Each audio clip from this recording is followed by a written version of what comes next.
मैं आज अजीत अंजुम जो एक बहुत बड़े माने जाने पत्रकार हैं, उनका एक लेख पढ़ रहा था जिसको पढ़ कर के मुझे समझ में आ रहा है कि बीजेपी चुनाव कैसे जीतती है।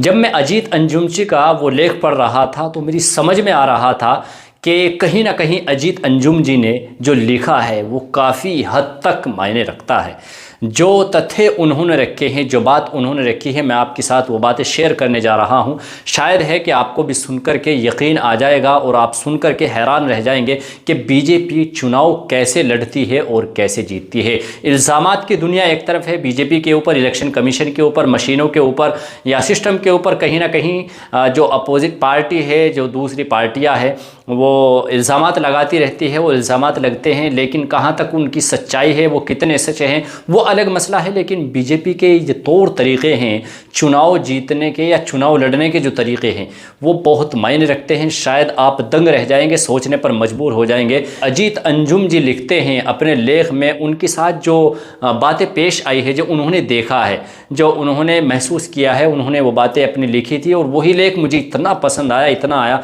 मैंने सोचा कि क्यों ना वो आपके साथ में शेयर किया जाए। शायद है कि आपकी भी बुद्धि तक वो बातें पहुंच जाए और आप भी सोचने पर मजबूर हो जाए।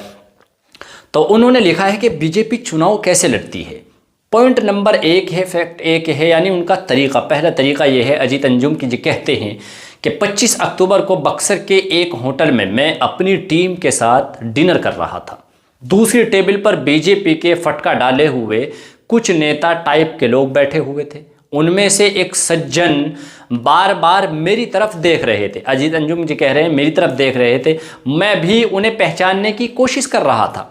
तभी वो मेरे पास आए और बोले, मैं सतीश गौतम अलीगढ़ से बीजेपी का सांसद हूँ। आप सोचिएगा, अब ज़रा सोचिएगा, उन्होंने अजीत अंजुम जी से आकर के कहा कि मैं सतीश गौतम अलीगढ़ से बीजेपी का सांसद हूं। मैंने पूछा, अजीत अंजुम जी पूछ रहे हैं, मैंने पूछा आप यहाँ? उन्होंने कहा मैं 1 महीने से बक्सर में हूं।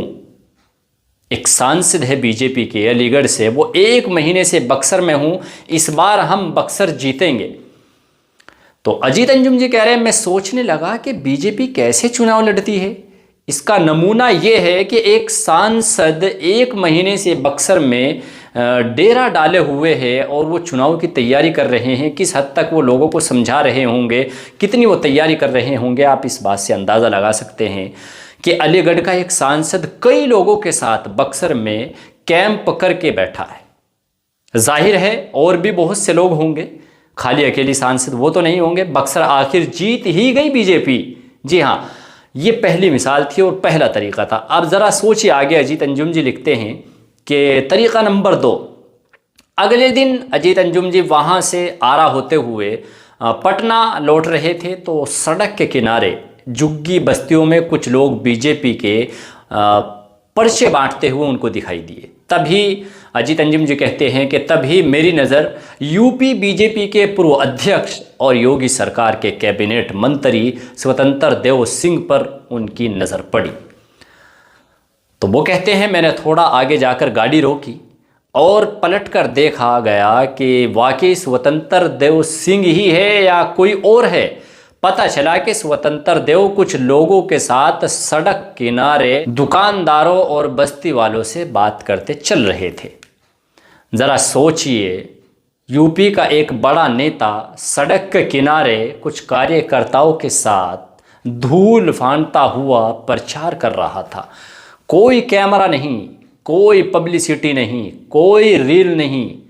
आप अंदाज़ा लगाइए और सोचिए कि बीजेपी चुनाव कैसे लड़ती है, कितने मेहनत करते हैं। बाद में बात करेंगे, लेकिन मिसाल नंबर 3, तरीका नंबर 3 आप सुनिए।